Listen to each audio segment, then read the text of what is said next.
Hi friends, എസ്റ്റിമേഷനിൽ നിന്ന് സ്ഥിരമായിട്ട് ചോദിക്കുന്ന ഒരു ചോദ്യമാണ് ഈ കാണിച്ചിട്ടുള്ളത്. Quantity calculation. ക്വസ്റ്റ്യൻ എങ്ങനെയാണ്? Quantity of 20 mm coarse aggregate in cement concrete mix 1:4 for 10 meter cube is. So നമ്മൾ എങ്ങനെയാണ് ഇത് ചെയ്യുക?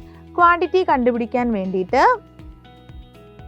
നമ്മൾ യൂസ് ചെയ്യേണ്ട formula quantity will be equal to, നമ്മൾ ഈ പ്രൊപ്പോർഷൻ നോക്കുക, ആരുടെ ക്വാണ്ടിറ്റി ആണോ കണ്ടുപിടിക്കേണ്ടത്. ഇവിടെ കോസ് അഗ്രിഗേറ്റ് അല്ലേ, അതുകൊണ്ട് തന്നെ കോസ് അഗ്രിഗേറ്റിൻ്റെ proportion of coarse aggregate divided by total proportion into volume ആണ് ചെയ്യേണ്ടത്. അതായത് നമ്മുടെ മിക്സിൻ്റെ ടോട്ടൽ വോളിയം. ഈ ഒരു മിക്സിൻ്റെ ടോട്ടൽ വോളിയം കിട്ടാൻ വേണ്ടിയിട്ട് നമ്മൾ എന്ത് ചെയ്യണം? മൾട്ടിപ്ലൈയിങ് ഫാക്ടർ കൊണ്ട് നമ്മുടെ വേണ്ട വോളിയത്തിനെ മൾട്ടിപ്ലൈ ചെയ്യണം. അതായത് ഇവിടെ നമുക്ക് ക്വസ്റ്റ്യനിൽ 10 മീറ്റർ ക്യൂബ് കോൺക്രീറ്റ് എന്ന് പറഞ്ഞിട്ടുണ്ട്. ദാറ്റ് മീൻസ് നമ്മുടെ വേണ്ട വോളിയം 10 മീറ്റർ ക്യൂബ് ആണ്. ആൻഡ് സിമെൻറ്റ് കോൺക്രീറ്റിൽ നമ്മൾ യൂസ് ചെയ്യേണ്ട മൾട്ടിപ്ലൈയിങ് ഫാക്ടർ എന്ന് പറയുന്നത് 1.54 ആണ്. സോ എങ്ങനെ വരും?